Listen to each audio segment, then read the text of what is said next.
Dokkan going from no pity to having one of the best pities amongst gacha games, I think just, reinforces the video I dropped yesterday, which is, talking about how Dokkan is forever, right? And that was part 1. This necessarily isn't part 2, but it kind of is, because it's just speaking to how great, again, look, I love Dokkan, okay? There's so many great things I want to say about this game. And I feel like they did even though this character, the one that you're looking at, isn't the greatest, not terrible, but also just not it. I feel like the gacha mechanic that dropped alongside them is something we definitely have to appreciate, especially when we look at other and similar games that, are in the same genre, right? So just to understand the Dokkan pity system for 1 second, right? To get one of the new character, right? It costs 200 coins. Now, whether you like that or not, we have to all agree that, for me, I was expecting anywhere from 4 to 500 coins. That's what it usually is. 500 coins, by the way, is 2,500 Dragon Stones you have to spend to purchase any character in the coin shop, whether it was red coins, whether it was, yellow coins, or whatever the case was, for LRs, of course, right? And then Dokkan Fest characters, TURs, cost 400 coins, which is the equivalent of 2,000 Dragon Stones. So you already know, I pulled up the math here, regardless, but 200, if 400 is 2,000 Dragon Stones, then 200 coins is 1,000 Dragon Stones. 1,000 Dragon Stones is what you have to spend on, any given banner or I guess any given yellow coin banner to go ahead and pull the new character. And I know 1,000 Dragon Stones isn't the most, accessible number of Dragon Stones ever, right? Not every player has just access to 1,000 Dragon Stones laying around. It is still a lot of Dragon Stones, and I completely agree with you there. It's also, I think, really important to note, let's just do the quick math here. 1,000 Dragon Stones, right, divided by it's 50, right, per multi.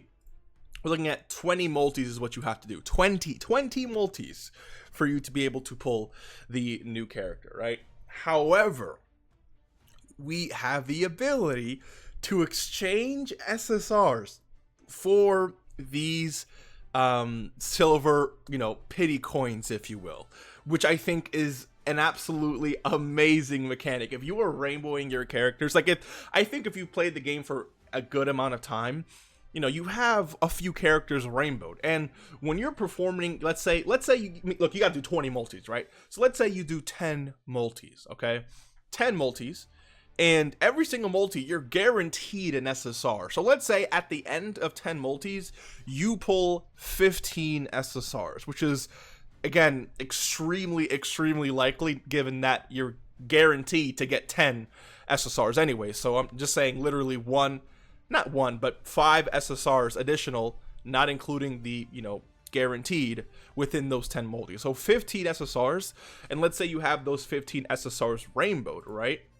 So we're talking about 15 SSRs that you've rainbowed that now you can exchange for coins, and it's going to be 3 coins per. I believe it is 3 coins. If it's less, I apologize. If it's more, I apologize, but I believe it's a 3 coin exchange like every other unit. But 3 coins, that's going to give us 45 coins that you just earned on top of those coins that you initially earned for the first 10 multis, right?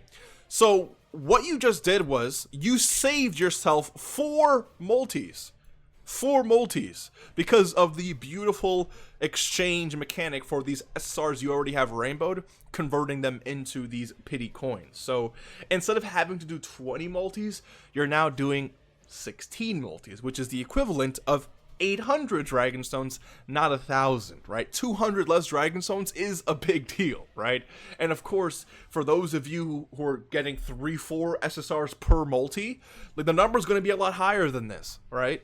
15 SSRs and 10 multis is a really extremely easy and achievable number to actually get. I don't think, you have to be really unlucky to pull 10 SSRs and 10 multis.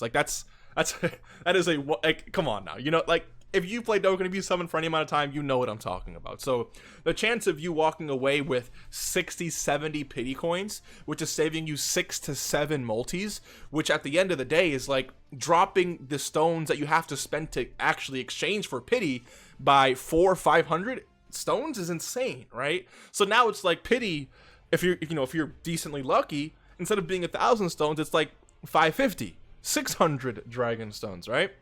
Which of course, it's really, really, really good. And I looked up how much pity was for something like Genshin. I don't know if it's still 90 because Genshin has been out for quite some time. But for a guaranteed, like, is this for a guaranteed 5-star or like a guaranteed the new 5-star? I don't know what this is for, but 90 summons.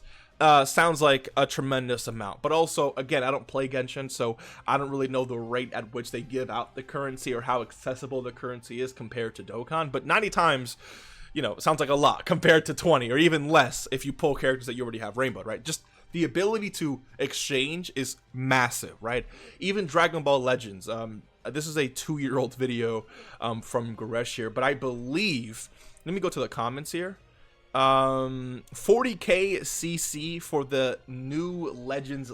I added the word new there, but 40k CC for the Legends limited unit, and 24k CC for Legends limited Z power.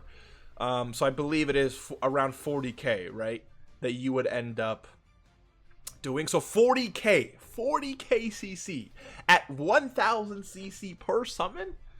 That comes out to 40 summons. And granted, there are some summons that are a little bit discounted, so it ends up being still 40k, but actually a little bit more than 40 summons. So it's like, it's better than Legends Pity, right?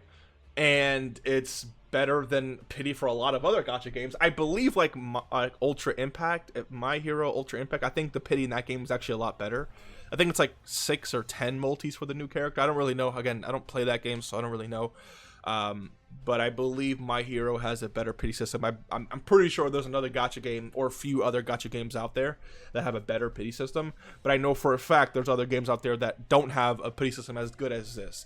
So for a game to literally not have pity before this, because remember, the red coin system, yellow coin system, teal coin, that's like more of like a loyalty system. It's like, you're going to be summoning throughout all of these banners after you perform this amount of summons on all of these banners, which take players, by the way, sometimes months to get up to that, which is why it's a loyalty. Summon for a long amount of time and will give you the ability to get this character or that character. That's not pity, that's a loyalty system. So this is Dokkan's first pity system.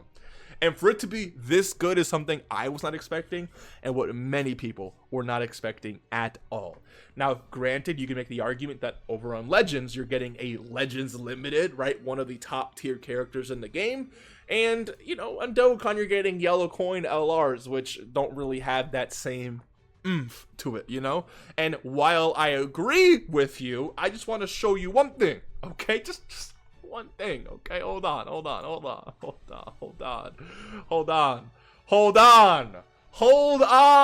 okay? Yellow coin LR, number 1 in the game. I rest my case.